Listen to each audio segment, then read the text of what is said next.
మంత్రి సీకర్ గారితో face to face Bharat news today. Madam చెప్పండి, తెలంగాణలో కాంగ్రెస్ పార్టీలో మీరు చాలా మహిళగా కీలకమైన పాత్ర పాటించారు, ఎలా ఉంటుంది? తప్పకుండా నాకు ఇచ్చిన ఏ బాధ్యతనైనా నేను సక్రమంగా నిర్వర్తిస్తా, బాధ్యతాయుతంగా నిర్వర్తిస్తా. ప్రతి సమస్యను కూడా నా శాఖలో ఉండే ప్రతి సమస్యను కూడా అడ్రస్ చేస్తా, వాటన్నింటిని కూడా పరిష్కరించేందుకు నా వంతు. తెలంగాణలో ఆరోగ్యశ్రీ కావచ్చు, ఆర్టీసీ బస్సు చాలా అవసరమైనవి ఉండేది. ఈరోజు అవును, ఆరోగ్యశ్రీ చాలా వరకు తక్కువ డబ్బులు రావడంతో చాలామంది ప్రాణాలు కూడా కోల్పోయినటువంటి పరిస్థితి ఉండింది. ఇప్పుడు పెరిగిన ధరలకు అనుగుణంగా, ఖర్చులకు అనుగుణంగా ఆరోగ్యశ్రీని కూడా 10 lakhs వరకు రాజీవ్ ఆరోగ్యశ్రీ పెంచి ఈరోజు ఇంప్లిమెంటేషన్లోకి తీసుకురావడం జరిగింది.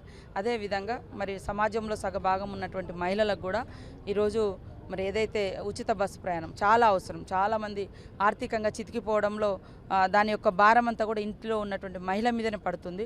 బయటికి రాలేక కూడా తమ అవసరాలను కూడా తీర్చుకోవడానికి కూడా బయటికి రాలేనటువంటి పరిస్థితులలో ఉచిత బస్సు ప్రయాణం అనేది ఫ్రీగా వాళ్ళ కుటుంబాలను కలుసుకోవడానికి, బంధువుల దగ్గరికి వెళ్ళడానికి, లేదా ఇతర అంటే ప్రైవేట్ జాబర్స్ కానీ లేకుంటే ఇతరత్ర ప్రైవేట్ అంటే ట్రావెల్ చేయడానికి, పిల్లలను చూసుకోవడానికి, లేదా తమకు నచ్చినటువంటి ప్రదేశాలకు వెళ్ళడానికి కూడా ఇది ఒక మంచి ఊరట. ఆర్థికమైనటువంటి భారం మహిళల మీద తగ్గించినటువంటి పరిస్థితి. ఆరోగ్యశ్రీ ఇచ్చారు, ఓన్లీ కార్పొరేట్ హాస్పిటల్లో టోటల్గా పనిచేసే అందరికి పనిచేయాలి. ఇప్పుడు గతంలో ఏదైతే రూల్స్ ఉన్నాయో అవన్నీ ఇంప్లిమెంటేషన్, కాకపోతే అది ఇంకా ఇంక్రీజ్ అవుతుంది. గతంలో ఉన్నటువంటి డబ్బు కంటే ఇప్పుడు 10 లక్షల వరకు పెంచుతుంది. అంటే ఇప్పుడు తెలంగాణలో టోటల్గా కొన్ని విలేజ్లలో బస్సులు వెళ్ళడం లేదు, అప్పుడు ఇప్పుడు బస్సులు తర్వాత చేస్తాం తప్పకుండా. అది కూడా మా క్యాబినెట్లో ఆలోచించి సీఎం గారు మంచి నిర్ణయం తీసుకుంటారు.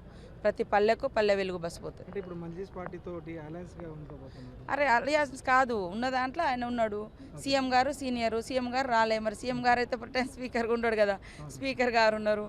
ఇంకా మరి అక్కడ ఉన్నది ఒక సమతుల్యత ఇచ్చిన ఏముంటుంది అందులో, మజ్లిసు ఇది అది అనే ఉంది. ఆయన అర్హుడు కాదా, రాజ్యాంగబద్ధంగా మేము ఇవ్వకుంటుంటే దాని మీద ఏమన్నా అలిగేషన్ పెట్టచ్చు. 9 साल के अंदर जब one side one CM one cadre चला, अब कैसा चलेगा? అవి డెమోక్రటిక్ వే. ఓకే,